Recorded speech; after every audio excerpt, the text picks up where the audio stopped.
how to stop ringing in your ears, and I want you to do this for 7 days. So many people ask the question, will this ringing ever go away?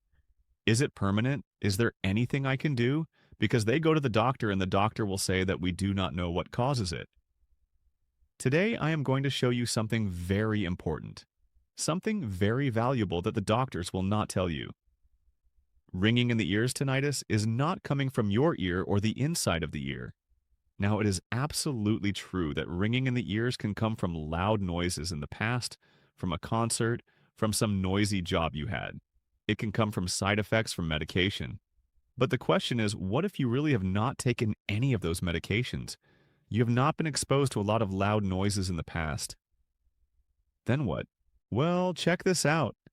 As I was reading some comments on past videos, there were several things that kept coming up over and over and over.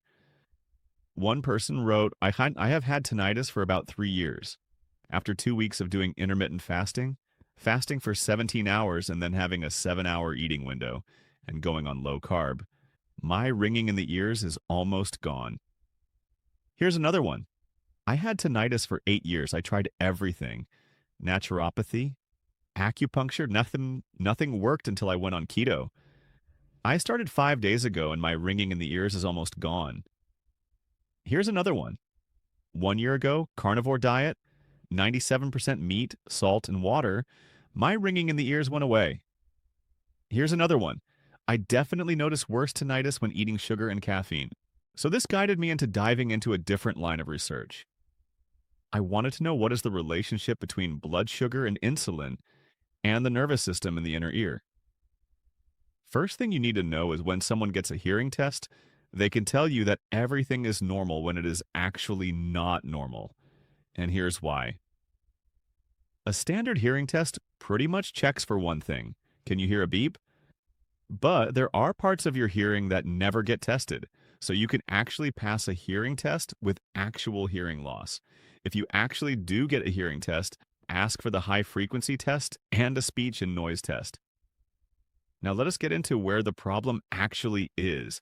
The problem with that ringing is not coming from the inside of your ear, it is actually coming from your brain. When someone actually loses hearing, they lose it at a very specific pitch. Your brain is producing a sound to make up for some lost note. And it is turning up the volume, the amplifier. Now, let us shift to what causes this problem. If we take a look at the different medications, loud sounds, maybe a virus, an infection, chemotherapy, all of these things, they do the same thing. They damage the nerves inside the ear.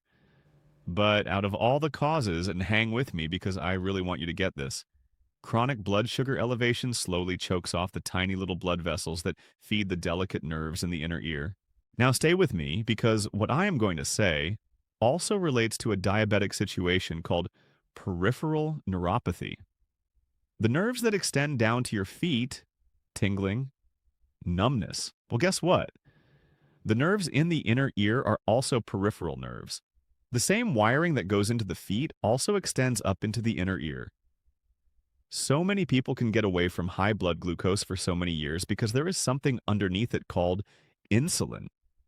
Insulin will suck out the blood glucose as fast as you put it in there. And so many people have normal blood glucose for 4, 10, 15, 20, 25 years before they get any symptoms. And the reason is because this insulin behind it is working so hard. Too much insulin directly destroys the nervous system.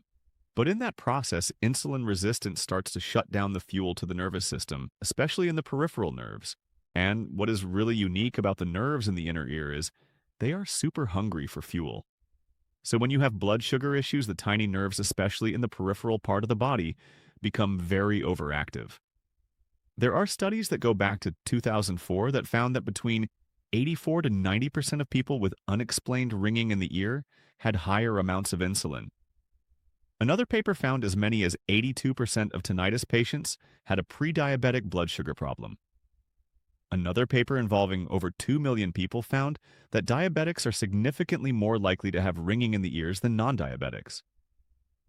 There was a study in 2025, and they followed thousands of people. The more sugary drinks that they consumed correlated to a higher risk of ringing in the ear, and this is why when people start doing fasting, they are going to start lowering insulin. And in the comments, people are saying this is what helped them. If you have been to the doctor or you go to the doctor and they are focused on blood glucose, always make sure they test a fasting insulin level. Personally, I would not let my insulin levels get above 7. I would actually want them down to about 5. And the reason I am bringing this up is if you go to the doctor and they say, everything we tested was normal and they tested your insulin, and it was like 22, well, do not buy it because that is not normal. And this is why fasting works. This is why cutting out all of these carbs works, because it is going to start reducing that fasting insulin. As soon as you start lowering blood glucose, what is going to happen is you are going to give more fuel supply to those tiny vessels to the nervous system in the inner ear. And this is why I really do not think hearing loss is just a mineral deficiency or a vitamin deficiency. That is part of it, but there is a much bigger metabolic problem behind it that needs to be addressed. Now, if you are finding this helpful, make sure you subscribe to PRO Health Tips right now and hit that bell icon so you never miss any of our health videos. And I want to hear from you. Drop a comment below and tell me which city are you watching this video from. I would love to know where all of you are joining from around the world. Now, that being said, there are 2 nutrients that can help you. The first one is alpha lipoic acid. It is a very powerful antioxidant. It mops up rust in your body. And also found in one study, 600 milligrams a day for 2 months significantly cut down the ringing in the ear. The other nutrient that I would recommend is benfotiamine. I have used this for decades for a condition called peripheral neuropathy, and it works really well. But if a person does not also change their diet, it does not really work that well. It will work a little bit, but then it comes right back. So it is really a combination of getting rid of the root cause and then using these 2 nutrients to really heal the nervous system. As far as how much benfotiamine to use, I would recommend whatever it says on the bottle, multiply it by 4. So take 1 4 times a day and spread it through the day.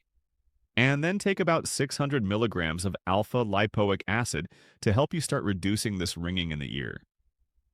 Now, depending on how severe you have it or how long you have had it, is going to determine how long it is going to take to start feeling changes.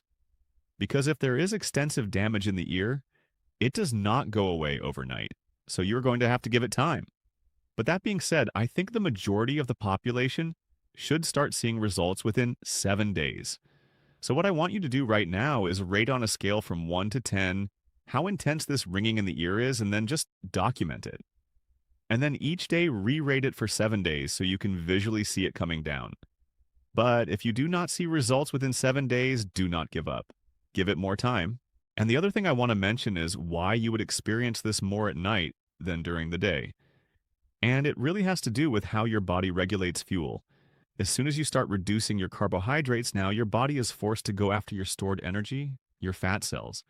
And when you do that, your body is converting over to using a different fuel source called ketones.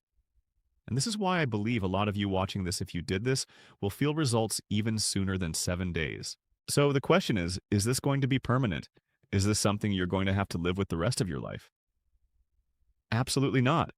But I really want you to try this experiment. Give it at least 2 to 3 weeks or even longer if you could do it, because I really think that this is the thing that is going to turn things around for you based on all of the factors that I have talked about. If you really want to take it to the next level and speed up the process, then you need to look into prolonged fasting. This means extending your intermittent fasting to a longer fasting period to create faster changes. If this video was helpful for you, please give it a like and share it with someone who is struggling with ringing in their ears. And if you have not subscribed yet, make sure you subscribe to PRO Health Tips right now and hit that bell icon. We bring you practical health tips regularly that can make a real difference in your life. Take care of yourself, and I will see you in the next video on PRO Health Tips.